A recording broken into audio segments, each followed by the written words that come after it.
ಇತ್ತೀಚಿನ ದಿನಗಳಲ್ಲಿ ಕೆಲವು ಬೆಳವಣಿಗೆಗಳಾಗ್ತಿದೆ. ನನಗನ್ಸಿದ್ದು ಕರ್ನಾಟಕದಲ್ಲಿ ಮೋಸ್ಟ್ ಇನ್ಎಫಿಷಿಯಂಟ್ ಅಸಮರ್ಥ ವಿರೋಧ ಪಕ್ಷದ ನಾಯಕರು ಯಾರಾದರೂ ಇದ್ದರೆ ಅದು ಆರ್ ಅಶೋಕ್ರವರು. 1962ಗಿಂತ ಮುಂಚೆ ನಮಗೆ ಅಧಿಕೃತವಾಗಿ ವಿರೋಧ ಪಕ್ಷದ ನಾಯಕರು ಅಂತ ನಮ್ಮ ವಿಧಾನಸಭೆಯಲ್ಲಿ ಇರಲಿಲ್ಲ. ಮೊದಲ ಬಾರಿಗೆ ಶಿವಪ್ಪನವರು ಆಯ್ಕೆ ಆದರು, ನಂತರ ಸಿದ್ದುವೀರಯ್ಯನವರು, ಮತ್ತು ದೇವೇಗೌಡ ಸಾಹೇಬರು, SR ಬೊಮ್ಮಾಯಿ ಸಾಹೇಬರು, ಬಂಗಾರಪ್ಪ ಸಾಹೇಬರು ಮತ್ತು ನಮ್ಮ ಸಿದ್ದರಾಮಯ್ಯ ಸಾಹೇಬರು, ಇವರೆಲ್ಲರೂ ವಿರೋಧ ಪಕ್ಷದ ನಾಯಕದ ಸ್ಥಾನವನ್ನು ಯಶಸ್ವಿಯಾಗಿ ನಿಭಾಯಿಸಿದವರು. ಆದರೆ ಮೋಸ್ಟ್ಲಿ BJP ಅವ್ರಿಗೆ ಗತಿ ಇರಲಿಲ್ಲ ಅನಿಸುತ್ತೆ. ಮೋಸ್ಟ್ಲಿ ಅಂಥ ನಾಯಕ ಇರಲಿಲ್ವೇನೋ ಅನಿಸುತ್ತೆ. ಆರ್ ಅಶೋಕ್ ಅವ್ರನ್ನ ಆಯ್ಕೆ ಮಾಡಿದ್ದಾರೆ. ಆರ್ ಅಶೋಕ್ ಅವ್ರಿಗೆ ನಾನು ಕೇಳಕ್ಕೆ ಬಯಸ್ತೀನಿ, ಸರ್, ನಮ್ಮ ಪಕ್ಷದ ಆಂತರಿಕ ವಿಚಾರ ನಾವು ಬಗೆಹರಿಸ್ಕೊತೀವಿ, ನಿಮಗೆ ಯಾಕೆ ಸರ್ ಅಷ್ಟು ತೆವಲು? ನಮ್ಮ ಪಕ್ಷದ ಆಂತರಿಕ ವಿಚಾರ, ನಮ್ಮ ವರಿಷ್ಠರಿದ್ದಾರೆ, ನಮ್ಮ ನಾಯಕರಿದ್ದಾರೆ, ಅದನ್ನು ಬಗೆಹರಿಸ್ಕೊತೀವಿ. ವಿರೋಧ ಪಕ್ಷದ ನಾಯಕರು ಇಶ್ಯೂಸ್ ಮೇಲೆ ಮಾತಾಡಬೇಕು. ನಿನ್ನೆ ಎಲ್ಲೋ ಮಾತಾಡ್ತಾರೆ, ಯಾರು ಅರ್ಜಿ ಕೊಟ್ಟಿದ್ರು ಇವರಿಗೆ ಹಾಲಿನ ದರ ಹೆಚ್ಚಿಸೋದಕ್ಕೆ ಅಂತ. ಅಲ್ಲ, ಮುಖ್ಯಮಂತ್ರಿ ಸ್ಥಾನದಲ್ಲಿರೋರು ಯಾರಾದರೂ ಅರ್ಜಿ ಕೊಡೋವ್ರಿಗೂ ವೆಯ್ಟ್ ಮಾಡ್ತಾ ಕೂರಬೇಕಾ?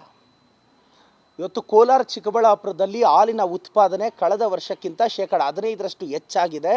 ನಾವು ರೈತರಿಗೆ ಹಾಲನ್ನು ವಾಪಸ್ ತೊಗೊಂಡೋಗಿ ಅಂತ ಹೇಳೋಕ್ಕಾಗಲ್ಲ. ಸೊ ಸ್ಟ್ರಾಟಜಿಕ್ ಡಿಸಿಷನ್ ಏನಾಗಿತ್ತು? ಓಕೆ, ಒಂದು 50 ml ಜಾಸ್ತಿ ಮಾಡಿ ಅದಕ್ಕೆ ತಕ್ಕಂತೆ ಒಂದು 2 ರೂಪಾಯಿ ಜಾಸ್ತಿ ಮಾಡೋಣ ಅಂತಷ್ಟೇ. ಸೊ ಅದರಲ್ಲೊಂದು ಲಾಜಿಕ್ನ ತಾವು ಗಮನಿಸಲಿಲ್ಲ. ಯಾಕೆಂದರೆ ಕೋಲಾರ ಚಿಕ್ಕಬಳ್ಳಾಪುರದ ರೈತರ ಕಷ್ಟ ನಿಮಗೆಲ್ಲ ಅರ್ಥ ಆಗಬೇಕು, ಆರ್ ಅಶೋಕ್ರವ್ರೆ. ಮತ್ತು ಆರ್ ಅಶೋಕ್ರವರು ಅದೇನೋ 2-3 ಡೇಸ್ ಬ್ಯಾಕ್ ಹೇಳಿದ್ರು, 1 ವಿಕೆಟ್ನ ಉದುರಿಸಿದ್ದೀವಿ, ಇನ್ನೊಂದು ವಿಕೆಟ್ನ ಉದುರಿಸ್ತೀವಿ ಅಂತೀರ. ಆರ್ ಅಶೋಕ್ ಅವರೇ, ನಿಮ್ಮನ್ನು ಫೀಲ್ಡ್ಗಿಳಿಯೋಕ್ಕೆ ಬಿಡಲ್ಲ, ಅದೊಂದು ನೆನಪಿಟ್ಕೊಳ್ಳಿ.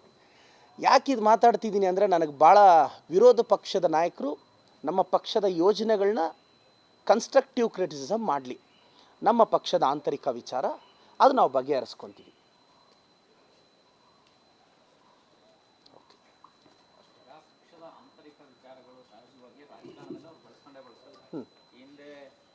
ಬಿಜೆಪಿಯಲ್ಲಿದ್ದಂಥ ವಿಚಾರಗಳನ್ನು ತಾವು ಕೂಡ ಬಳಸ್ಕೊಂಡ್ರೆ ನೀವು ಎಲೆಕ್ಷನ್ ಟೈಮ್. ಸೊ ಈಗ ನಿಮ್ಮ ಪಕ್ಷದಲ್ಲಿ ಶುರುವಾಗಿದೆಯಲ್ಲ, DCMನ ಮಾಡಬೇಕು, ಸಮುದಾಯವಾರ DCM ಸೃಷ್ಟಿ ಮಾಡಬೇಕು, CM ಬದಲಾವಣೆ ಆಗಬೇಕು ಅಂತ, ಇದ್ರ ಬಗ್ಗೆ ನನಗೆ ಸಿದ್ದರಾಮಯ್ಯ ಸಾಹೇಬರು, DKC ಸಾಹೇಬರು ಇಬ್ಬರು ರಾಜಕೀಯ ಜೀವನದ 2 ಕಣ್ಣಿದ್ದಂಗೆ. ಮೋಸ್ಟ್ಲಿ ಪಕ್ಷದ ವಿಚಾರ ಮಾತಾಡೋಷ್ಟು ದೊಡ್ಡವನು ನಾನಲ್ಲ. ನಾನು ಕಾಂಗ್ರೆಸ್ ಪಕ್ಷದ ಸಾಮಾನ್ಯ ಕಾರ್ಯಕರ್ತ. ಅದೇನಿದ್ರು ನಮ್ಮ ಹಿರಿಯರು, ವರಿಷ್ಠರು, ಹೈಕಮಾಂಡ್ ತೀರ್ಮಾನ ಮಾಡ್ತಾರೆ.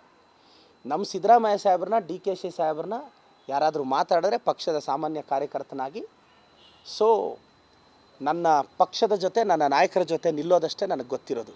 ನನಗೆ ಸಿದ್ದರಾಮಯ್ಯ ಸಾಹೇಬರು, DKC ಸಾಹೇಬರು ಇಬ್ಬರು ಮುಖ್ಯ. ಅವರಿಬ್ಬರು ನನ್ನ ಭವಿಷ್ಯ. Thank you sir. ಹಾಂ ಸರ್.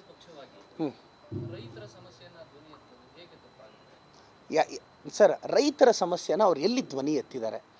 ನಾನು ಹೇಳೋದು, ಅಶೋಕ್ ಸಾಹೇಬ್ರೆ, ಬಗುರುಕುಮ್ಮಲ್ಲಿ 2,000ಕ್ಕೂ ಹೆಚ್ಚು ಎಕರೆ ಅವಾಗೊಂದು ಕೆಲವು ವರ್ಷಗಳ ಹಿಂದೆ ಒಂದು ಇಶ್ಯೂ ಆಗಿತ್ತು.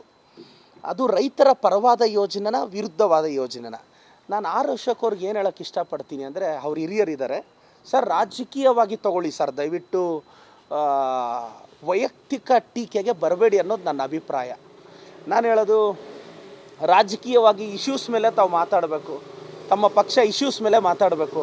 ಈಗ ನಿನ್ನೆ ನಮ್ಮ ಪಕ್ಷದ ವರಿಷ್ಠರಾದಂಥ ರಾಹುಲ್ ಗಾಂಧಿಯವ್ರ ಬಗ್ಗೆ ಮಾತಾಡ್ತಾರೆ ಆರ್ ಅಶೋಕ್ ಅವರು. ಆರ್ ಅಶೋಕ್ ಅವರೇ, ನಾನು ಹೇಳ್ತೀನಿ, ನಾವು ಯಾವತ್ತಾದರೂ ಈ ದೇಶದ ಪ್ರಧಾನಿಗಳನ್ನ, ನಿಮ್ಮೆಲ್ಲ ಪಕ್ಷದ ನಾಯಕರನ್ನ ಗೌರವ ಕೊಟ್ಟು ಮಾತಾಡಿದ್ದೀವಿ. ನಿಮ್ಮ NDA ಪಕ್ಷ ನಿತೀಶ್ ಕುಮಾರ್ ಅವ್ರನ್ನ, ಚಂದ್ರಬಾಬು ನಾಯ್ಡು ಅವ್ರನ್ನ ಸಮಾಧಾನ ಮಾಡೋಕ್ಕಾಗದೆ ಯಾವಾಗ ಹೋಗುತ್ತೋ ಗೊತ್ತಿಲ್ಲ. ಆಗಲೇ ನಿತೀಶ್ ಕುಮಾರ್ ಅವ್ರಿಗೆ ಸ್ಪೆಷಲ್ ಸ್ಟೇಟಸ್ ಅಂತ ಚಂದ್ರಬಾಬು ಅವರು ಕೋಪ ಮಾಡ್ಕೊಂಡಿದ್ದಾರೆ. ಸೊ ಚಂದ್ರಬಾಬು ಅವರು NDA ಜೊತೆ ಯಾವಾಗ ನಿಂತಿದ್ರು, ಯಾವಾಗ ಆಚೆ ಬಂದಿದ್ರು ಅನ್ನೋದು ಇತಿಹಾಸ ಹೇಳುತ್ತೆ. ಸೊ ಫಸ್ಟು ನಿಮ್ಮ NDAನ ಸಾಧ್ಯವಾದರೆ ಕೇಂದ್ರದಲ್ಲಿ ಭದ್ರ ಮಾಡ್ಕೊಳ್ಳಿ. ನಾನು ಆರ್ ಅಶೋಕ್ ಅವ್ರಿಗೆ ಹೇಳೋದಿಷ್ಟೇ, ತಮ್ಮ ಧ್ವನಿ ಏನಿದ್ರು ಕನ್ಸ್ಟ್ರಕ್ಟಿವ್ ಕ್ರಿಟಿಸಿಸಮ್ ಇರಲಿ, ನಮ್ಮ ಪಕ್ಷದ ಆಂತರಿಕ ವಿಚಾರ ಮಾತಾಡೋದು ನಿಲ್ಲಿಸಿ ಅನ್ನೋದು ನನ್ನ ಅಭಿಪ್ರಾಯ ಸರ್.